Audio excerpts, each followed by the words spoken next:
Bonjour à tous, merci d'avoir répondu présent à l'appel de l'association de spina bifida et d'hydrocéphalie du Québec. Je suis Laurence Lezère, directrice générale de l'ASBHQ et je vous présente aujourd'hui Mylène Duplessis-Brochu, la nutritionniste qui animera notre conférence. Mylène est nutritionniste à la Fondation Holo depuis 2013. En plus de mettre son expertise au profit du blog de la Fondation, elle développe des outils éducatifs à l'intention des parents afin d'améliorer les habitudes alimentaires de leur famille.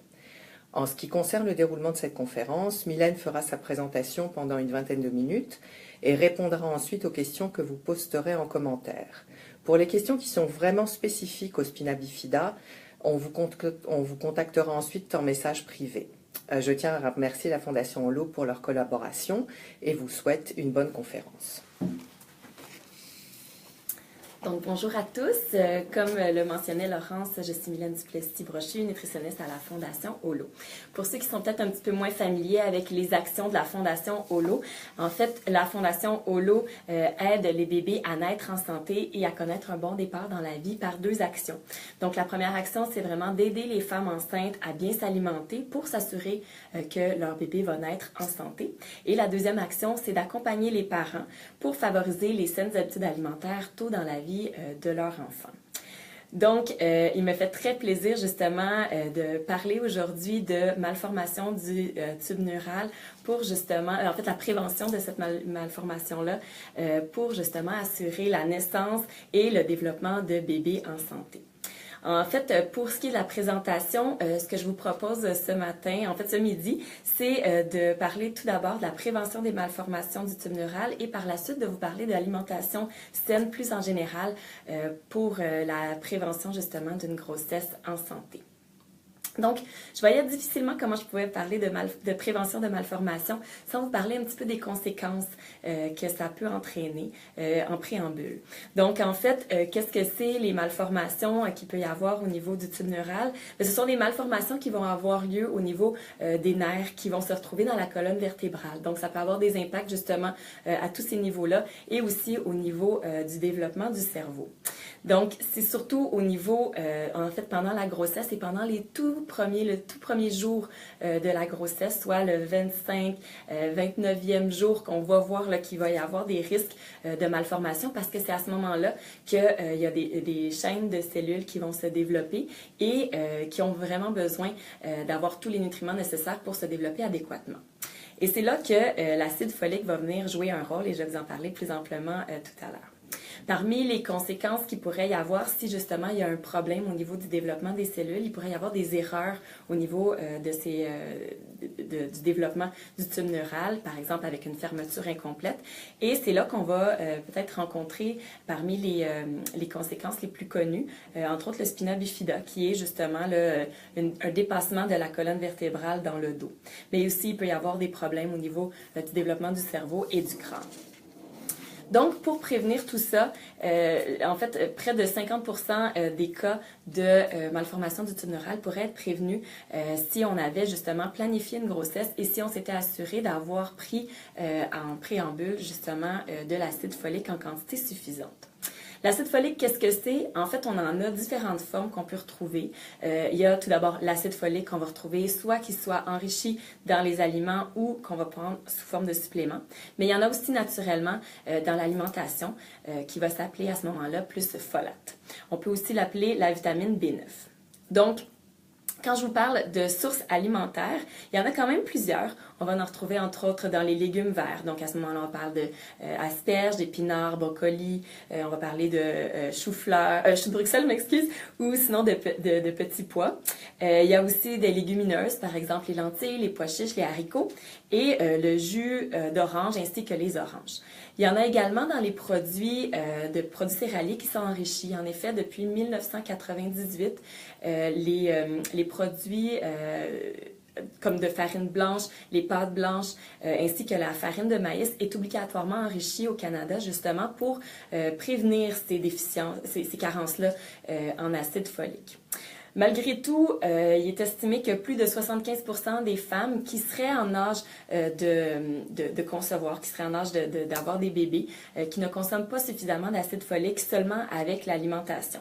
Par exemple, il faudrait consommer 25 oranges pour être capable d'aller atteindre le 1 milligramme, je m'excuse, d'acide folique qu'on aurait besoin là, justement pour prévenir les malformations. Donc, je parlais de 25 oranges, mais ça peut être aussi 17 tasses de brocoli, ça peut être 16 tasses de pois chiches ou aussi 16 tranches de pain blanc enrichi au Canada. Mais attention, si on y va avec le pain brun, à ce moment-là, ça augmente beaucoup plus parce que la farine brune n'est pas enrichie. Donc, on va être autour de 91 tranches de pain brun, ce qui est comme complètement irréaliste. Ou aussi, quelque chose de peut-être un petit peu plus accessible, mais encore une fois un peu exagéré, 6 avocats permettrait de combler ce besoin-là de 1 mg d'acide folique par jour nécessaire pour prévenir les malformations du tube neural. Donc, on s'aperçoit rapidement qu'on a besoin de compléter tout ça, pas seulement avec une alimentation qui contient de l'acide folique, mais également avec un supplément. D'ailleurs, il y a plusieurs organismes qui recommandent la prise quotidienne d'un supplément. Entre autres, Santé Canada s'est positionné par rapport à ça. En effet, la prise d'un supplément doit être prise en amont de la grossesse parce que le développement du tube neural se fait dans les tout premiers jours, comme je le mentionnais, et c'est souvent même avant de savoir que la grossesse est en cours. Donc, c'est vraiment important d'agir en prévention de ce côté-là. À ce moment-là, on va aller opter pour un supplément qui va contenir de l'acide folique, oui, mais on va privilégier une multivitamine. Donc, il ne contient pas seulement de l'acide folique, il va contenir aussi du fer, de la vitamine B12, qui peut aussi contenir de la vitamine D ou du calcium. Tout ça dans l'objectif de prévenir les carences, de s'assurer que la maman a un niveau nutritif adéquat pour justement favoriser le développement sain de son bébé. Et aussi pour diminuer les risques de donner naissance à un bébé de petit poids. Je vous ai parlé justement de cette combinaison-là importante des nutriments dans le supplément, mais un des objectifs aussi de tout ça, c'est que l'acide folique, quand il est pris quand même en grande quantité, il peut y avoir la caractéristique en fait de masquer une éventuelle carence en vitamine B12. Donc c'est pour ça que c'est important qu'il y en ait dans le supplément aussi. Et ce risque est particulièrement présent pour les femmes qui consommeraient peu de produits d'origine animale. Par exemple, la viande, la volaille, le poisson, les œufs, le lait, où on va retrouver la vitamine B12. Donc, en prenant un comprimé qui comprend tout ça, on va s'assurer d'éviter ces carences-là. Donc, à ce moment-là aussi, on peut prendre en prévention un supplément qui ne sera pas nécessairement un supplément prénatal. On veut simplement s'assurer justement qu'il y a une combinaison de nutriments, mais avant la grossesse, en fait, on n'a pas nécessairement besoin d'avoir un supplément prénatal. Toutefois, lorsque la grossesse sera connue, à ce moment-là, on pourra faire la transition vers le supplément prénatal là, qui est justement bien composé pour les besoins du bébé. Évidemment, le tout devrait être pris au moins 3 mois avant la conception parce que c'est ainsi qu'on va s'assurer de pallier les carences qu'il pourrait y avoir, entre autres.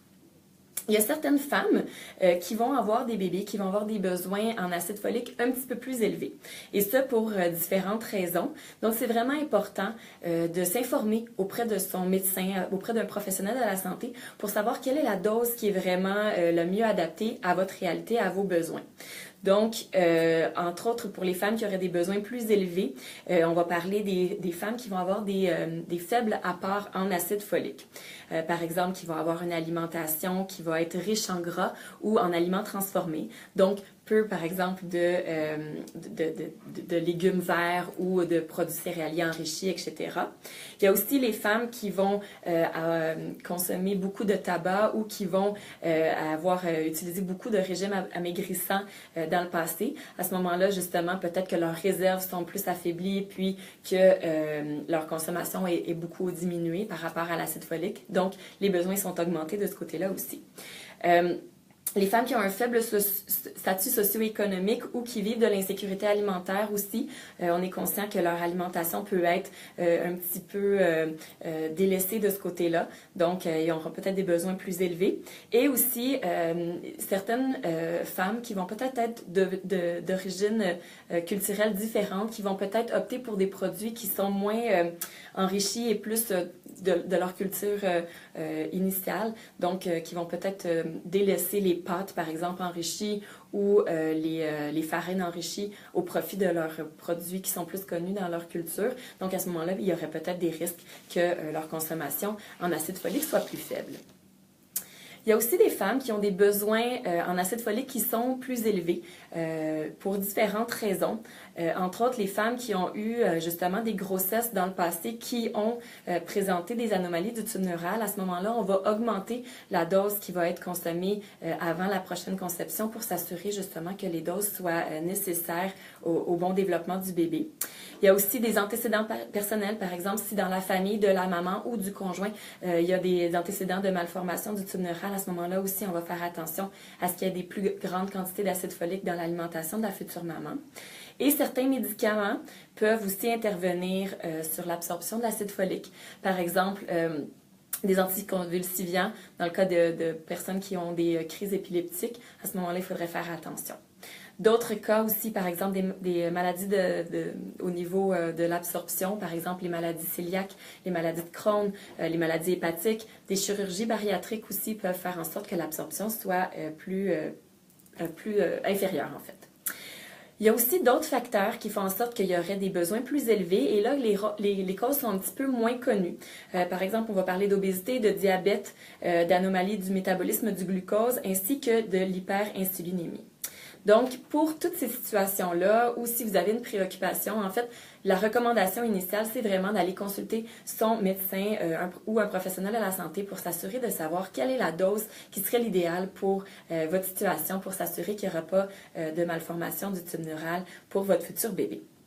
Une information par contre qui est intéressante à savoir, si vous avez des besoins augmentés en acide folique, il ne faut pas s'inquiéter sur les quantités parce que la vitamine B9, en fait l'acide folique, c'est une vitamine qui est hydrosoluble. Donc si vous en consommez plus que la quantité que vous avez réellement besoin, elle va être simplement excrétée par l'urine. Donc il ne faut pas s'inquiéter là, justement qu'il y ait une surcharge de cette vitamine-là dans votre organisme.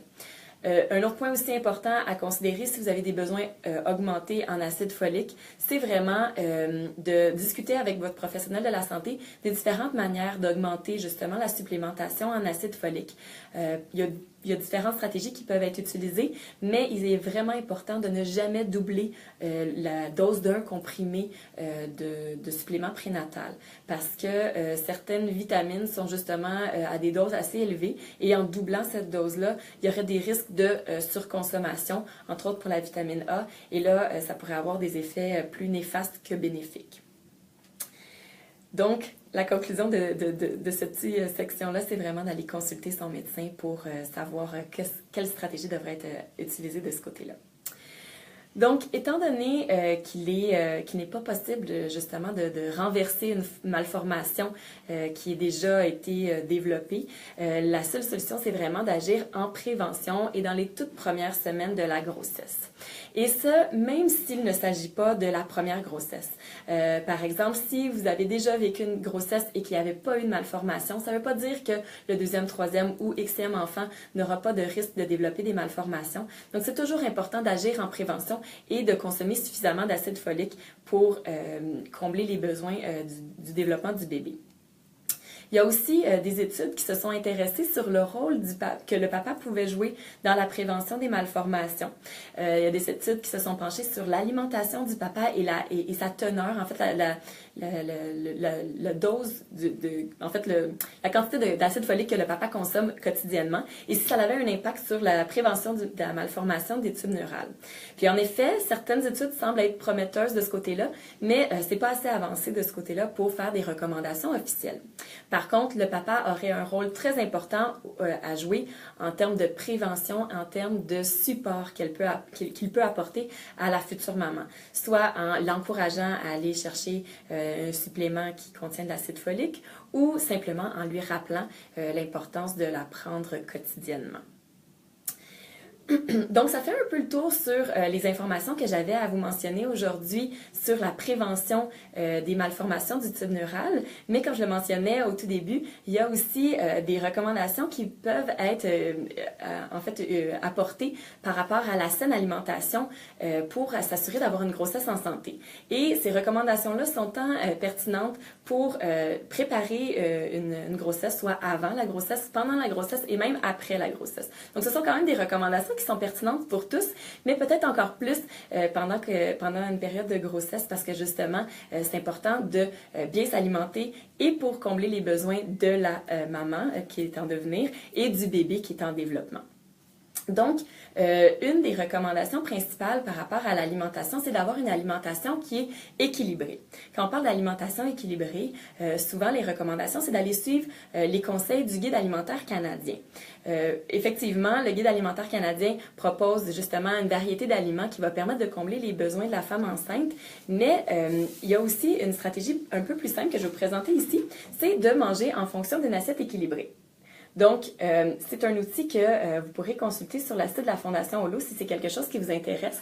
En fait, ce que je trouve intéressant de cette assiette-là, c'est qu'en consommant un repas comme ça à tous les repas, on s'assure justement de combler les besoins de la femme enceinte et de son bébé, en plus de respecter les recommandations du guide alimentaire.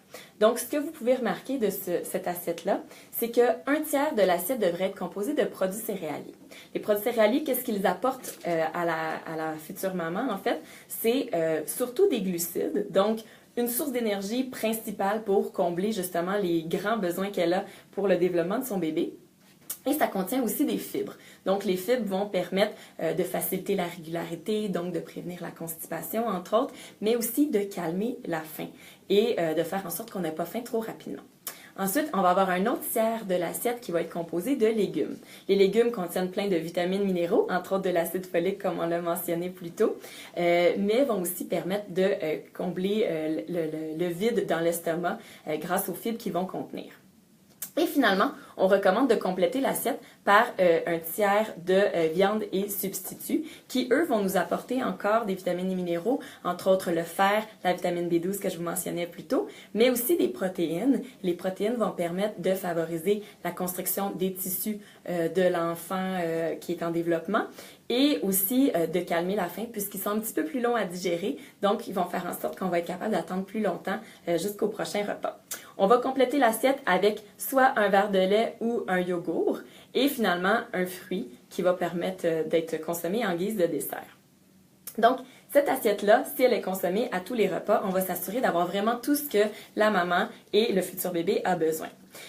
Malgré tout ça, il y a une limite, je vous l'ai dit, l'estomac à un moment donné va se vider, va utiliser toute l'énergie qui est fournie. Donc, on va recommander de manger régulièrement aussi. Et le fait de manger régulièrement, peut-être des plus petits repas, va permettre à la femme enceinte ou la future maman d'avoir moins d'inconfort et donc moins de nausées, moins de maux de cœur, moins de fatigue et va faire en sorte que justement ça va être plus facile de passer à travers sa journée. Et ce conseil-là est pertinent aussi même pour